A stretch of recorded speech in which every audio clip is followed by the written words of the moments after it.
Mark in the chat. But I know for myself, I didn't even know it existed till somebody said, "Oh, your name was turned in." And I was like, "Oh, okay, what does that mean?" So really, as I've gone on my journey, I've been so blessed to have many people, two of whom are in with us today and joining us, share about opportunities, about, the pathways. And so I really feel like Women's Council is that ability to help us. And I know Natalie has a passion for that. So that was the reason we wanted to tell you about it, because again, it's not a mystery. There are opportunities for everyone, and you're going to learn more about the whole process, and that it's something that you're actively involved in. So, proactively, I could have done things prior to someone saying, "Oh, someone put your name in." And so it's really an exciting program, but let me just tell you a little bit about the two amazing women we have with us today. Though they're no strangers, Charmaine is our past state president. She's serving this year on the 2025 National Women's Council Executive Committee, and she's also currently running as the 2026 Women's Council National Treasurer candidate. But when she and I have spoken and had conversations, one of the things I know for her heart is mentoring other women and leaders within the organization. I see you, Carlos, so and Rory, but for the Forgive Our Women talk, yes, all people, and that how that benefited her, and just a passion for wanting to do that and pay it forward to others. And so she's going to kick off a part of it, and then you'll hear from my mentor, and the reason I'm even in Women's Council is DeFries, because long before I ever even had it in my association, long story, she kept saying, "Why aren't you in it? It's amazing. Why aren't you in it?" And I was like, "I don't know." So anyway, as you all know, I say to myself, it's the greatest gift I didn't know I needed, and I love it. So I owe her a great debt of thanks. But if you know Ann, she's held a variety of positions at a variety of levels. She was the past president of Fort Lauderdale Association. In 2008, she was actually our National Women's Council president, and she's chaired every advocacy committee at Florida Realtors, including PAC trustees and public policy. And what makes her even more excellent for today and for you guys is that she is currently the vice chair for NAR's LID, which stands for Leadership Identification and Development Committee. So what we're hoping to do is run through about the program, the timeline, what they're looking for, and then also just know that we have a complete 3-page worksheet. Like everything you hear here, we've typed up, so you'll have access to that and the recording afterwards. So really, you can just listen and be present. And at the end, if there's time, they're open for questions. And they've both told me like it's all fair game. So I'll try to manage the chat. And at this point, I will turn it over to Charmaine to kick us off with, as I said, we have great leaders. So now, go ahead and welcome our committee. I would be remiss. We do have other committee members on the call, so thank you. And go ahead, Charmaine. Okay. All right. Thank you, Cyndee.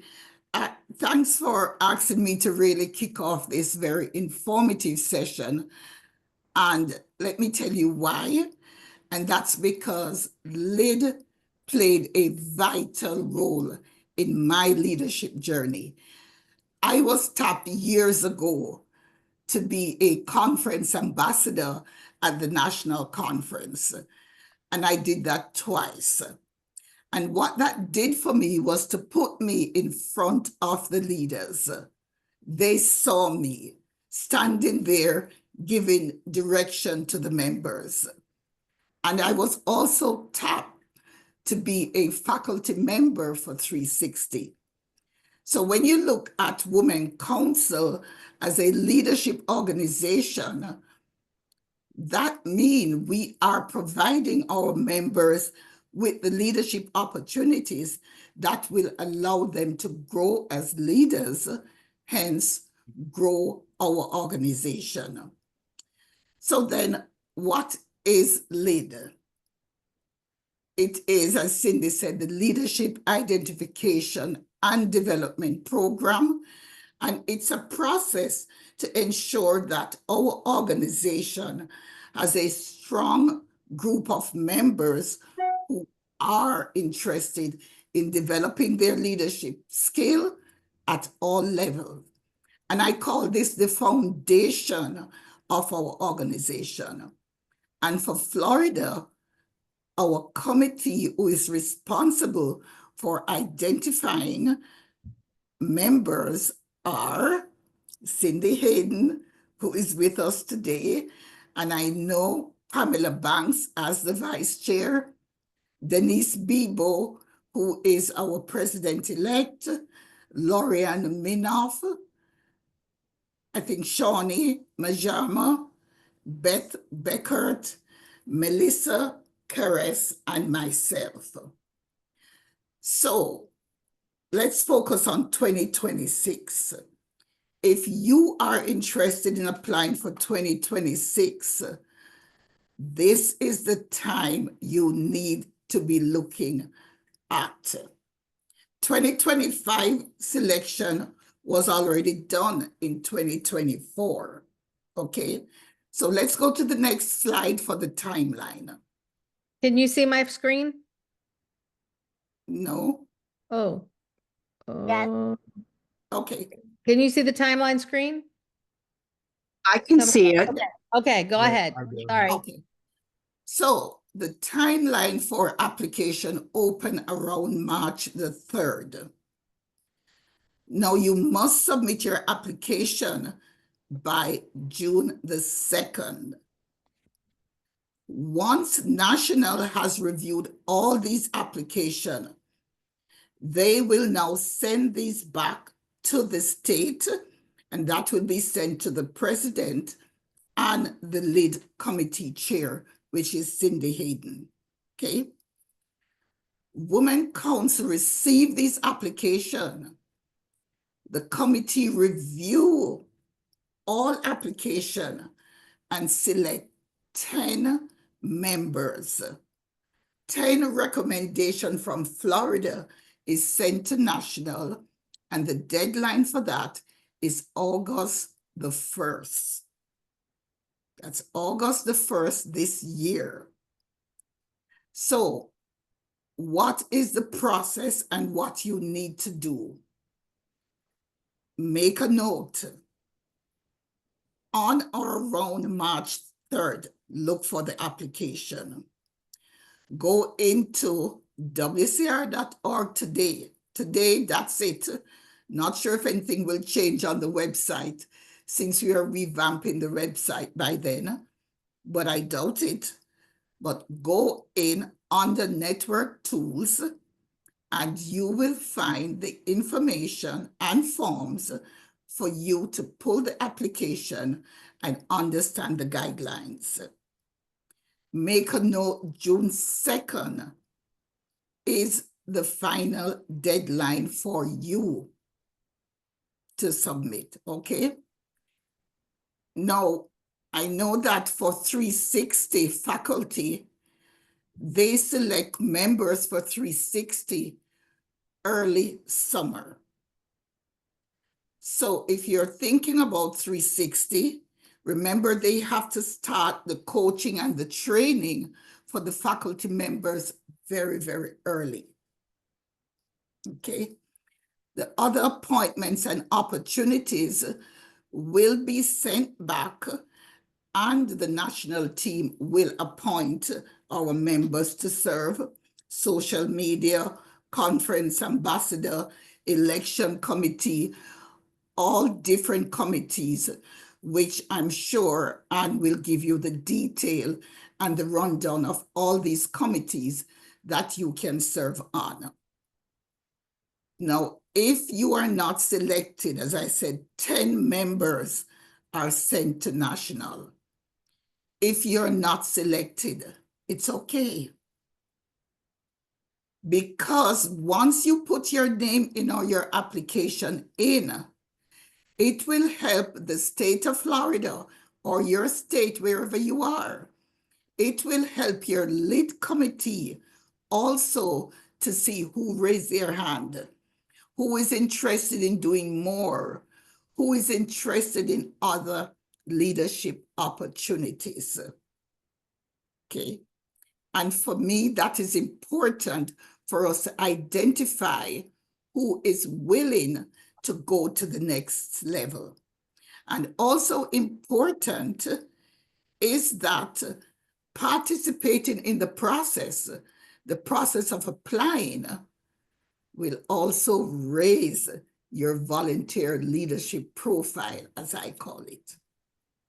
Your profile is very important. So it might not, I think I stole this from Cyndee when we spoke the other day. It's not no, it's just not now. Okay, so remember the dates. I know we're going to be sending this out, and I will hand you over, pass the baton over to our national past president, and who is one of my biggest mentor, who has pushed me, who has tapped me to go further when I think that, no, I'm done. The answer was you're done when we say you're done. So, and we'll provide you with more details on opportunities. And I just encourage you to stand out, show up in your application and your profile. Thank you, Cyndee. Thanks, Charmaine, so much. And thank you, Chairperson Cyndee and President Natalie, for inviting me here today. I think all of you probably know who I am. I've been around for a long time. I like to call myself seasoned. I'm not old, I'm seasoned. And I've been through this process many, many times. And as Cyndee indicated to you, I'm also the vice chair for the National NAR Leadership and Identification Development Committee, which there's only 10 of us on there. And we have been making lots and lots of recommendations to the executive committee as to who gets appointments and why they get them and how they should get them. So this is very important. And this is a committee, the LID committee, that we started on the national level many, many, many years ago. Actually, it was formed because it originally came from the state of Florida and was known as the National Strategic Partnership. We wanted to have a committee that we could kind of groom people to be able to get into leadership positions. Well, we had it down pat, trust me, but other states did not, and they made it into a big mess. And so National took it over. They said, we're going to have to disband this program, even though it works really well for you in Florida. And we're going to come up with the leadership identification program on the national level, so it is fair and across the board and everyone knows how to do it. And we're going to simplify it. And we're going to put this together so people can make application. Before this was done, I want you to know that on the national level, there were 4 or 5 people that sat in the room, usually just the LT and the EO or AE, and we would discuss people. And we would sit there and discuss people for 4 or 5 days. Well, the problem with discussing people is that I don't know everyone. I don't know 10, 15,000 people that makes up our membership. I may at that time have only known a couple thousand. Today I know a lot more, but what it did was it put everyone in a position that if we did not know you, we probably were not going to tap you on the shoulder to do anything. This is an opportunity. And that's why we self-select. If you don't think enough of yourself to be able to put in an application, to be able to do something and to navigate our volunteer system, then you probably shouldn't be looking for any leadership, strengths in the future or any other possibilities, for yourself, because it really starts here. What am I capable of? And I think even more than that, I know what I've done in the past. I know exactly what I've done. When you fill out this application, and you're going to see me go off of the PowerPoint a little bit because I think it's really important because I know what they look for. When you fill out the application, I'm going to say that 95% of you that are on this call today have been a local network president. And yes, that's important. You've also been probably a president-elect, and you've probably been events chair, and you've probably been a membership chair. Am I interested in that? I've got to tell you, probably not, because everybody has done this to get to this point. Does that make sense? Nod your head if it does. Everyone has done the same thing. What we're looking for and what your state is looking for are the things that you have done in the past that maybe none of us know about. And I'm going to use as an example someone from my own association, and her name is Karen Johnson. Many of you probably know Karen. Well, everyone was very confused when all of a sudden Karen, who had not been a Florida president of any Institute Society Council or of the association, was put on national finance. Why was she put on finance? Because of her member profile. And if none of you are aware of it, you have a member profile on NAR.realtor. And if you don't know what it is, you need to go on there. You need to look at it.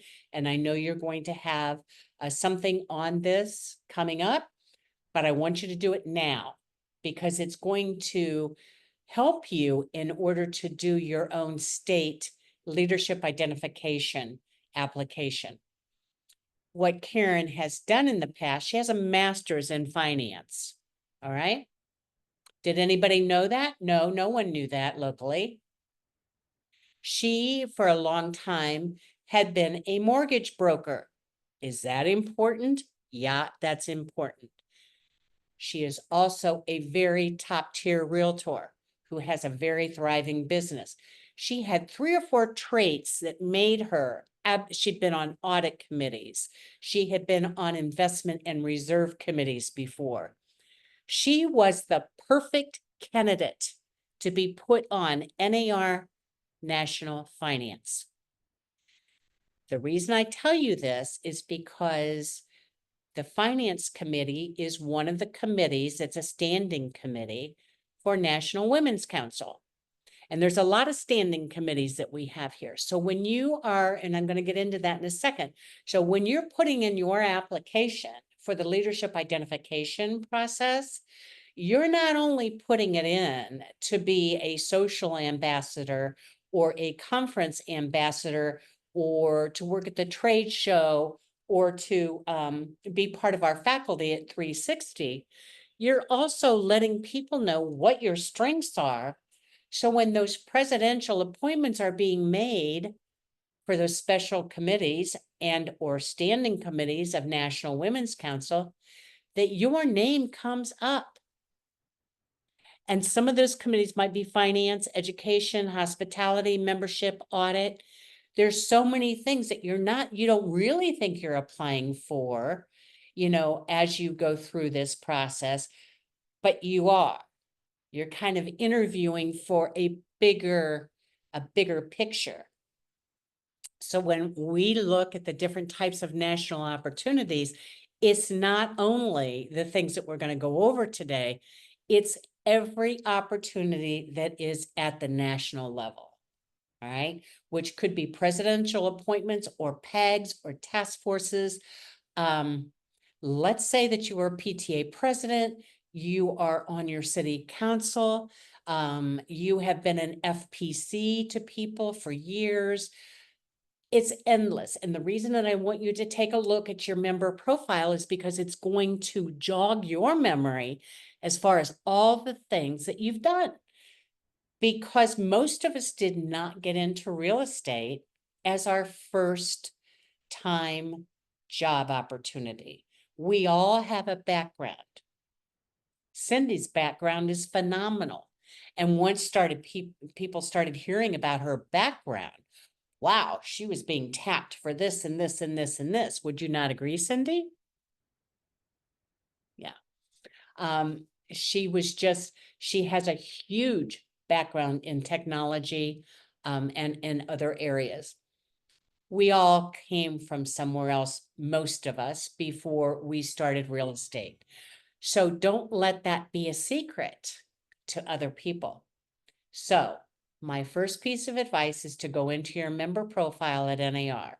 You just look up your name, you go into your member profile and you fill it out. And then you might want to print it off because that's going to help you a lot when you're filling out your leadership identification application. And again, yeah, it's very important. And being a network president is very, very challenging and very difficult. And especially if you're with a mega chapter or a network. But so has everybody else that's probably sending in their application. And I can remember when we first started looking at these applications on the national level and even on the state level, when we first went into the LID program, to be honest with you, they all looked alike. It was like the only thing that was different was your name and maybe the state that you were from. Because I think people just have this tunnel vision of what they've done in Women's Council, and you might think that that's the only thing that anyone is interested in, and it is not at all. Were you a debate teacher? You know, are you a faculty instructor with the Florida Realtors or anywhere else? It tells me that you know how to teach and train. That's really a very huge skill set in our network. So you want to be able to get all those things together, know what your strengths are. You know, did you oversee Girl Scouts? Did you coach a little league game? You know, for 10 years, whatever.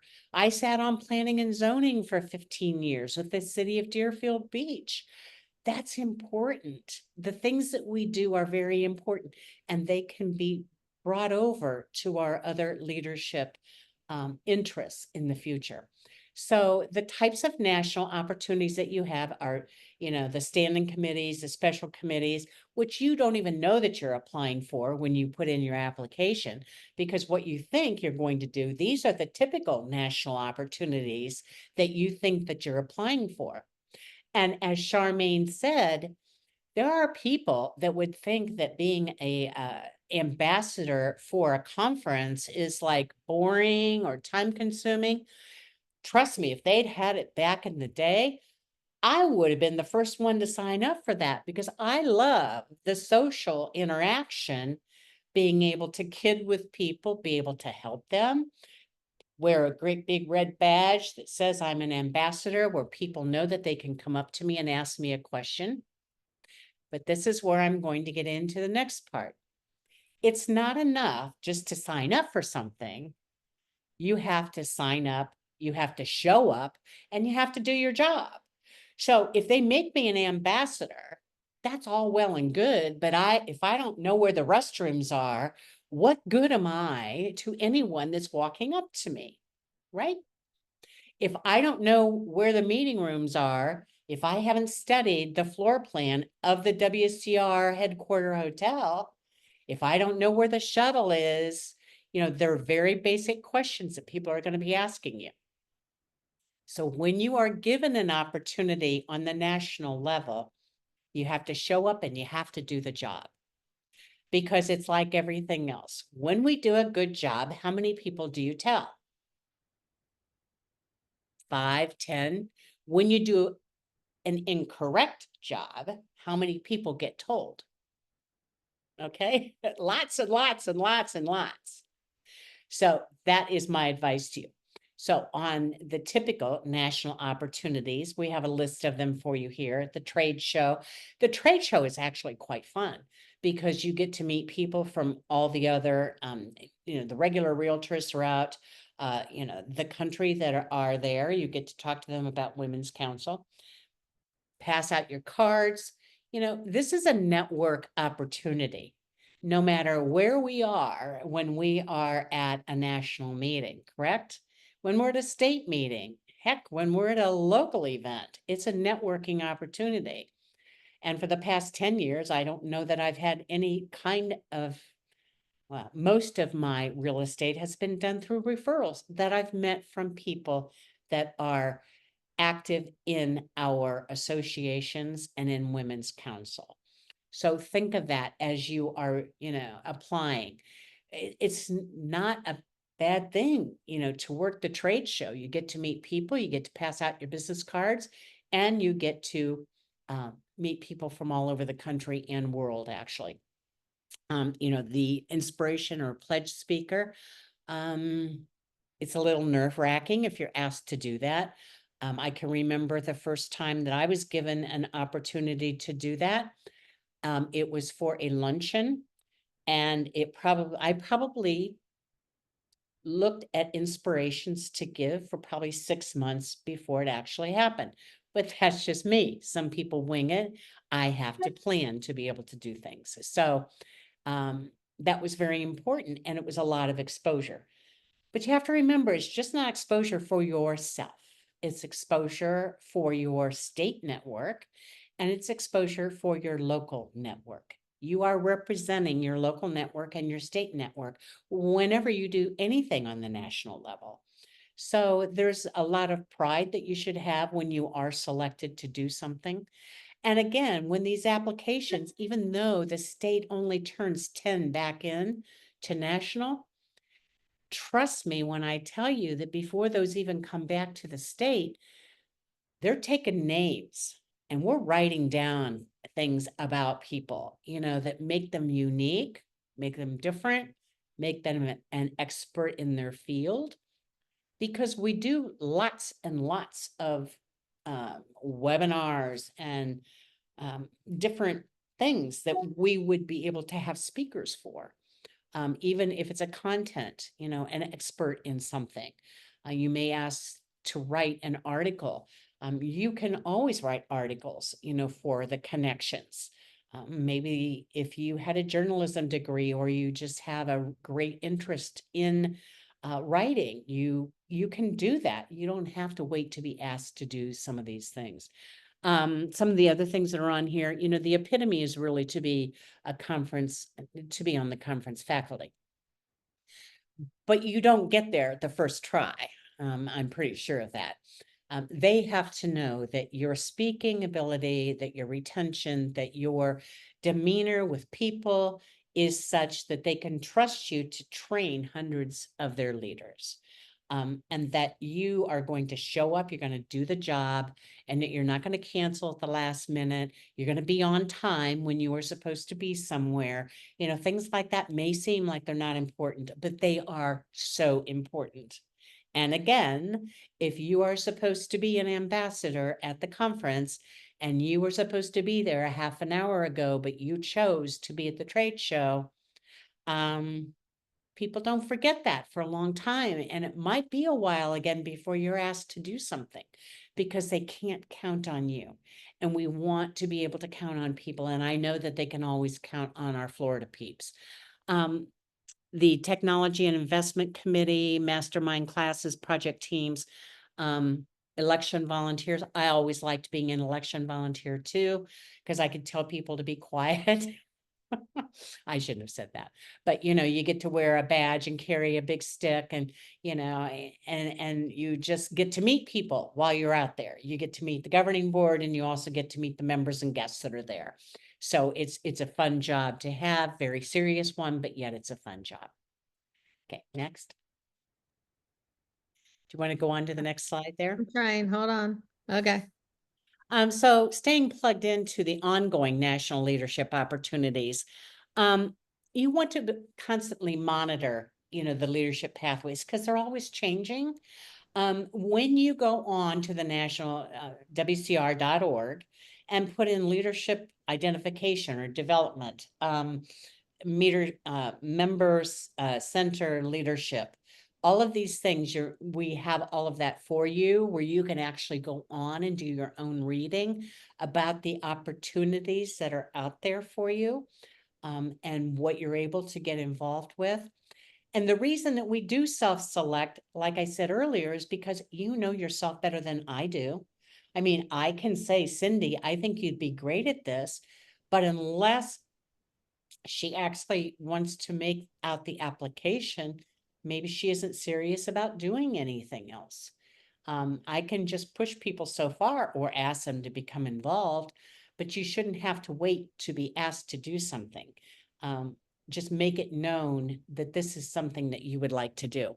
And it enhances your skills and your visibility. Visibility is huge in this environment. I think you already know that. And you can't be tapped on the shoulder to do anything if you are the secret agent. If you're shy, then take some courses. Believe it or not, I used to be very, very shy. I don't have a choice in that anymore. And over the course of years, you get over it, and you just kind of stop being shy, and you just know that if this or these are the things that you want to accomplish in your life, you have to just put yourself out there and learn. And sometimes you have to just take some additional courses somewhere to gain the confidence in order to move forward and do the things that eventually will lead you to your pathway. To participate in the LID process, I just want you to know that everyone can do this. If you're a member of Women's Council, everyone can do this. You don't have to be a state line officer. You don't have to be a network president. Anyone can put an application in. So it's open to any member that we have, and to check monthly. And there's the one site that I was talking to you about, where it actually has on there, the different areas. It will show you maybe some changes that have been made in the past, and it will have all of the updates as far as what is available, to you. When they send the top 10 back, I just want you to know that if you are not selected, it is not the end of the world, because if your application was such that it was meaningful and that you have something to offer that maybe is a little bit outside the box of maybe what Joe Blow had, or Susie Smiley had, they're going to be making notes of that, because there's still a lot of selections that are done on the national level. Tammy has the power, as Cheryl, everyone up there has the power to give an appointment to someone on every standing committee. They have a couple slots that they can actually put people into, including the executive committee. You don't always have to be elected to be put on something. Usually, I wouldn't expect to be part of the faculty or be put on executive your first time around. You do have to have a lot of knowledge about Women's Council to be able to be in those positions. But if you have someone in your local network that is going to the national conference, you might want them to become involved and have them fill out an application also. I'm open for questions. Were there any more slides, Cyndee? I can't remember if there. I think there were a couple more. Let's go. Okay. This was this I had was so that, again, talking about the application and kind of, this is where you were going to talk a little bit about what are they really asking you, and they ask those questions, or what are good ideas to put in. And so just a little bit of the looking at last year's application as a guide, right? Yeah, absolutely. And, if they are asking you for your photo, don't put on there, something where you went to a nightclub last week, or you're holding a cocktail in your hand. I know that sounds like just regular advice, but you'd be shocked at how many people do it. And how many people think it's cute or funny. We're not looking for cute or funny. We're looking for someone that is really serious about giving of their volunteer time. And key areas to address, skills, area of interest, achievements. And this is the other thing, when you look at your achievements, again, it doesn't have to just be with Women's Council. If you are the president of your Chamber of Commerce, that's really important. It tells me, that you have good communication skills, and that you are a people person, and that you were, maybe holding a plaque, or, the plaque when you were president of something. I give a lot of credit to a PTA president, and if any of you ever were, nothing is off the table when it comes to your achievements, because being a PTA president is extremely important. everything that we do is important. So I don't want you to self-select into what you think they want to see or hear, or what they think is important, because what you might think is not important might be really important and set you apart from other people. Hey, Um, Ann. yeah. Let me give you an example that I think is probably perfect. He's on this call, but Carlos, who's in this year's LEAP class, has a passion for teaching women's safety, especially to realtors. And so he has a vision that he wants to do that on a national scale because he really is passionate about making sure that women are safe in this profession. And so I think that's the kind of thing, that probably they would want to see. Like that's something you don't see every day, right? So Absolutely, absolutely. And Carlos, if you have taught some classes, say how many you've taught, and that where you got your training, or, the background of it, or how that came to be. Things like that are really, really important. And thank you, Cyndee, for bringing that up, because I didn't know that about Carlos. But it's absolutely true, because if we were to ask people on here how many knew that about Carlos, I'm sure there was someone that did not know that. And if they didn't know it, then the LID committee probably doesn't know it either.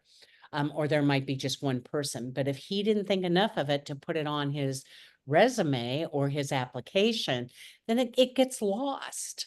It gets lost. And that also fits under the category of, maybe it's not on our list of the typical volunteer experiences, but it could be that they're planning to do a safety, afternoon or hour or an event, and they'll go back. They keep copies of these, and they'll go back and say, is there anyone here that has that experience? They even, and the reason that I tie this into NAR is because I know that most people do not fill out their member profile at NAR, but Women's Council often will go into the NAR archives, the member profile, and they have a way of sorting things out. Like, is there anyone in here that does this? And so it will spit it out, and they're able to get your name and information if there's anyone that has that expertise. And Anne, we will be having another session, as Natalie referred to, on Florida Realtor applications, NAR applications. And I'm a big, the expertise profiles has been something I've mentored a lot of people in. But I think if you look at people's, you could look at mine, you could look at Anne's, you could look at different people's, you start to see and open your mind as to what is possible with that. It's not just put a few things on there and you did it. I mean, again, very conscious of trying to help people understand how you could have an impact on something they would need. So And the those reason that I mention it today is because that application process for NAR is, in May. But if you were to look at that now, it's a real jogger because of all the drop-down menus that it has. And it will show you, and it will be a mind jogger to say, oh, I forgot about that. Some of us forget what we ate for breakfast, let alone maybe something that we did 5 or 10 years ago that was extremely meaningful. But we have moved on since then, but we still carry that expertise with us. So Anne, one more thing I think that at least people said to me when I was doing this, and I think you said it earlier, but I just want to make a very clear point to people. Probably what's less helpful in here is to say I was president of a network. Because first of all, there's all kinds of networks. It means different things. People are going to make an assumption, whatever they had with their experience in network. It's so much better to say, like, as membership chair, we were able to have a communication program that increased membership by 50%. And people are like, oh, like they have skills and stuff to get results, or, did something, we restructured, or we built up a leadership program to have, 2 people for every position, and something that tells people the result of the action, not a title. Because I learned that when I went to NAR, they said, I was from a mega board, and they go, but you realize 60% of our people are not. So when you say you're president, what that means is 60% of our people is completely different than the job you had. Whereas if you said, was on international trade missions for, this, and this, and signed MOU, it gives a whole different context of someone going, well, I'd like to know more. Maybe is that opportunity? Like I'd like to know more and there's substance behind it. Absolutely, absolutely. And again, like you said, a mega chapter or a network is completely different, than a small. And they will go through some of the same things, but it is completely different. And if you were strategic planning chair for your association, or you were this, or, bring in some of your association work, if that's where it was, your community work, bring in outside factors and say what your results were, what you were able to do. And again, that's what they're looking for. They're not looking for who was a network president, because most of the people that are, applying for these positions have been and or are a network president. The And other I thing, totally agree with you, because a description of what you did and the result is much better than a big fancy title. Yeah. right. It's the action that is important. Some people just collect titles, Yes. and that's all that's important to them. But it's not to us. It's No. about the results of what you were able to do or what you have done. Right. If I won a debate contest, when I was in college, that's huge. It means I know how to handle conflict. Maybe I do know, how to speak in front of a group of people, if I'm a faculty member, or if I teach at Toastmasters, or I've been a Toastmasters member for 30 years. Very meaningful. You may not think that it is, but it really is. Your tips for your LID application. Of course, it's self-nomination, and now you know why. It's because you know yourself better than anyone else does. And just, again, don't list all of your organizational positions that you've had. Do include the skills you have and the results that you have achieved. And, as far as your future goals, put down what they are. Do not please put down that you want to be the state president or you want to be a national president. Kind of turns people off. And it's like, you know, that's all I'm You going know, to say. Anne, what I've seen there be really impactful is when someone says like, just being honest, like I would love to be a better speaker. I would love opportunities to speak in front of a larger group. I would love to gain confidence, or more experience. And that it's things that are, again, yeah, they're humble, they're real, but somebody goes, okay, but I see that in you. Or, again, an inspiration can be an opportunity to get the confidence to speak in front of someone, so that those are the kind of things I think when you talk about future is, again, we go back to none of this is about a title. It's just about like skills and what do we contribute and how could we contribute more in a better way, I think. I think one of the things that got me noticed as I was kind of looking to move around and move up a little bit, I had a real problem with our local network business meetings, business resource meetings. And I can't just sit around and say I didn't like the kind that we were offering to our members. I had to come up with some solutions for them.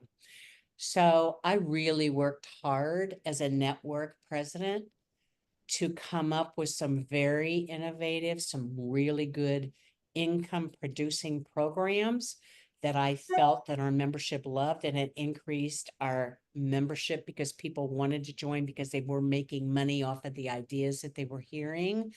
And it was also increasing our professionalism within our own institute, society, councils, and associations. So for me, that's kind of how I started doing things. And it did make a difference because nobody else seemed to care about it. So that kind of goes along your same line, Cyndee, of, what is it that you think you can offer someone? But it isn't that you just sit back and complain about things. It's that you actually take the bull by the horns and make some positive changes locally. And you can say, I'd like to see what we could do on a state and national level with this. And again, it's not just about getting attention at the national level. It's also about your state leaders looking at you and going, wow, she's a piece of dynamite. I didn't know this. And I think we need to have a little chat. We need to put them in a position where they are able to use some of the talents or some of the thoughts and processes and resources that they have already been through to see how they can help us on a state level. You know, one more thing I learned being on the LID committee that I just want to share, like a little peek behind the curtain. Because again, I know whenever we put ourselves out there, there's a piece, if we're honest, that's like, oh, I didn't get it, or because you're like, and so what was very interesting to me, and I share this because you might be someone that falls in this bucket. When the committees were working, yes, everybody can apply, everybody can share their goals. And so it helps with information that we've talked about. But really, the 10 names often that go forward, the focus is on new people. So let's say, like, I remember we had somebody that gone through the Women's Council Leadership Institute, and they were one of the 10, like they were in the group that was coming down to who is the 10. And the logic was that those people are well connected and people know what they can do, and it's great to get their application to see some things that interest them or maybe something we would have missed, but they didn't need the opportunity to be brought and get like a chance. So I say that because sometimes really great people apply, and I've been, we've all been there. You kind of go like, I didn't get picked, but it's not that you didn't get picked. It might not be that you were the one that needed that 10 spots Right. for building blocks. And I just think that's really important because sometimes people will look at a list, let's say, of who was on LID and maybe be judgy about, well, I'm better than them or I should. But the purpose was about, again, keeping a fresh group of people coming in, because once you're there, you don't stop getting to serve or see opportunities. Like you said, if you do a good job, you're likely to get tapped for something else. It's how do we, from all these states, bring some visibility on people on that journey and help them both ways. So I thought that was a really interesting thing that I learned that people probably don't know, and then might take it, negatively somehow. And it's not, it's just, there's different purposes. So Absolutely, and they should not, because those 10 names that are submitted, if you've done these things before, they know who you are. mhm. They know the job that you did. And did you do a great job? Did you fulfill the promise that you made to National Women's Council to do something? And if you did, they're going to stay on a list. You're not going to fall off. They know who you are, and they will continue to tap you for things. But that really is the list that we send back as a state really should be for people, that they really don't know anything about. Right. That's what surprised me, Anne. And I think, like I said, I think a lot of people, when we publish it, look at that list. And again, if they've applied, maybe judging themselves against something, not understanding some of the purpose is people already know them. They've, like I said, and so just that was new to me, and maybe it's new to some of you guys as you're going through the process. So we've got a few minutes. If there's any questions, I'm sorry, Anne, go ahead. Sorry. There's nothing wrong with submitting your application, Right. no matter what you've done, and get your name back out there again. But when it comes back to state, if they are the ones that decide not to send your name forward as one of the 10, it probably is because of that. But there's nothing wrong with continuing to put your name forward. Correct. Because it lets the leaders there know you're still interested in participating. So they might think, someone like myself, if I was involved at Florida Realtors, they might think I'm not interested. So it's a way of saying I'm still interested. So you're just checking in each year. Hey, I'd be interested, Absolutely. Does anybody have any questions of these wonderful leaders we have with a few more minutes with? But I just want to remind everyone exactly what Anne said. If you get the opportunity to serve in any position, do the best job you can. And if there's something going on and you're not able to, you can always go in, raise your hand and say, I have to step back for a minute. Because a failure at that level, right, it's not looking good on your resume. And it's it's not okay just to your step back. resume, it's also the state and their leaders too, that they made a recommendation for you to move forward. I have to be honest with you, there have been times that that volunteers 2 days before Leadership 360 have made a decision not to come because they had a big buyer come into town. We're not talking about family emergencies here. We're Yeah. talking about decisions that they personally made not to show up. And I have to tell you, well, I don't think I Mhm. have to tell you, they were never asked to do anything again. It leaves people in a huge lurch. I mean, it really does, because you've been trained, you've gone over the material 100 times with whoever you're teaching with. And it just does not give a good light to either you, and you're also representing the state of Florida, which is huge. Any other Nothing's off questions? limits, guys, so Yeah, ask. nothing's off limits. Carlos, ask her what your question. Well, thank you, Cyndee. A big part of, joining the Women's Council and was to grow the leadership, to be comfortable with who I am and my background. I come from being a bondsman and a fugitive recovery agent for 16 years. So I've had a lot of access to criminals and seeing that, and then becoming a realtor, I've seen a lot of faults in safety. So, I was mentioning to Cyndee, like, to put in my bio that I've been a bondsman for 16 years, I've been a little hesitant because of the stigmatism behind that industry. But Cyndee's pushed me to, go ahead and put that in my bio because realtor safety is my passion.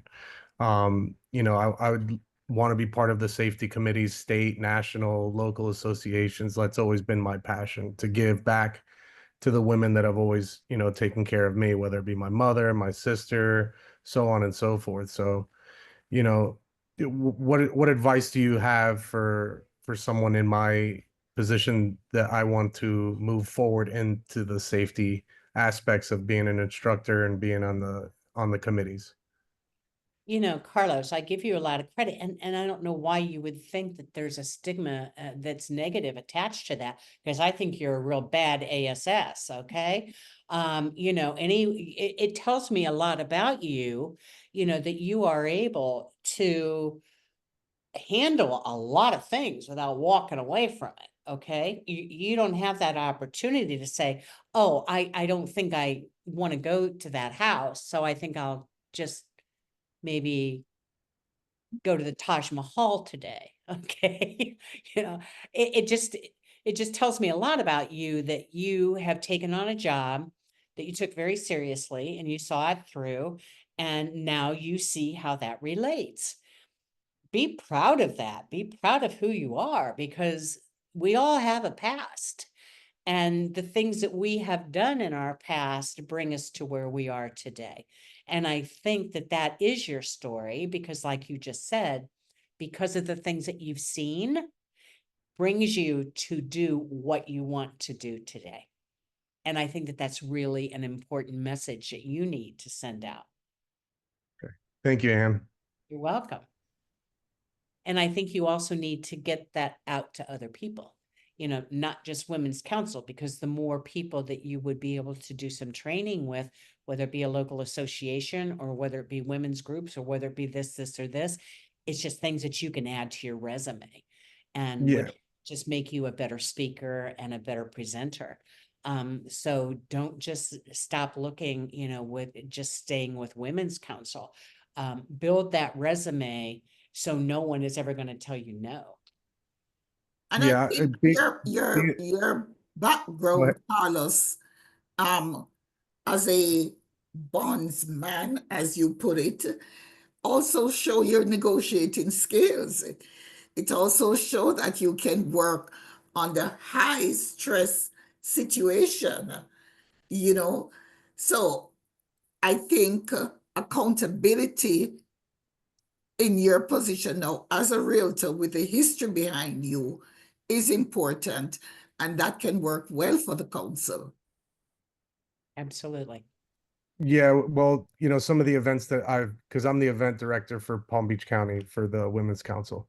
So my events that I've chose for myself are, self-defense training for women, and that's just my passion. So I've been able to implement that into some of the events that, that I want to do for the year. You know, And just, it's funny because a comment was made because women need the safety. It used to be that the stats showed that there were more things that happened to men than happened to women. So as far as within the realtor world. So I don't think, that's one way to pull the men in also, to some of those programs is, it happens to all of us. It just isn't to women. No, you're absolutely right. The stats say NAR is 43,000 realtors, men and women were assaulted in 2023. Yeah, absolutely. Any other questions? Happy to answer them. Yep, we're wrapping up, so last call. Don't be shy. All right. Well, you know where to find these amazing women. And again, thank you so much for sharing your wisdom and giving us insight as always, Charmaine and Anne. We're grateful to have you. We're grateful that you're from Florida, so we get the benefit of having, some wise and experienced people to ask questions of. And one other thing I would just wrap this all around as you're thinking about that leadership journey is, Women's Council, I used to know the stat last year when I was running for office, but I want to say, in Florida, 38% of our Florida Realtor directors, I think, are Women's Council members, and nationally, I think it's like 30+%. And I say that because, as Ann said, and as Charmaine said, as people are getting to know you, I mean, we live by our reputation. So each thing we do builds on opportunities and referrals. And so, I have benefited from referrals, but also opportunities. And the Women's Council has always been a very culturally supportive group. So when you show up and you show up with the right attitude for the right reasons and do your best, I've just experienced it comes back to you tenfold. And so I think what you heard today was when you're thinking about your strategy for your business, for your growth, and for opportunities within the council, take some time. It's not a long application. Consider if national is an opportunity. If you don't feel you can make the 2 meetings, then maybe not yet, right? Maybe you just have a conversation with those of us on LID about things you're thinking about for the state, and maybe it's a next year thing. So don't go there and then say, well, I can't go to the meetings, because that would be counterproductive. But there's ways that you can tap into myself, Charmaine, our committee, and we can also have opportunities at the state. So just understand, everybody has a timing and a season, but it also to know that you don't have to be sitting there waiting for someone to tap you and say, oh, because someone can put their name. And the final thought that I forgot to say was, each of you that are leading, many of you are DVPs, presidents, leaders in your network. Remember, this is an opportunity for other people. And as a leader, our responsibility is to also let other people know that we see something in them and that they should consider it. And if they want information, this video is recorded. We have the notes so you could, share it with them. And so again, the more that we do that, the stronger our networks are, because people are feeling like they're being fed and being appreciated and growing. And so that is really where your LID team, I speak for our amazing committee, that is where our heart is. We want people to know that we value you. We want to support you in the areas you want to grow. And we do that by finding out what that is and how do we help you get opportunities and help support you on that growth journey. So again, thank you so much. Thank you, President Nally, as always, for just giving us this opportunity and being so passionate about growing the members for Florida. I'm grateful to be a part of it. I'm grateful to be a part of your team, and grateful to be here with so many of our friends today. All right, big round of applause for our amazing speakers. And with that, we are probably going to sign out. Have a great day, and you know where to get us if you need us. Thank you, everyone. Everybody. Thank you.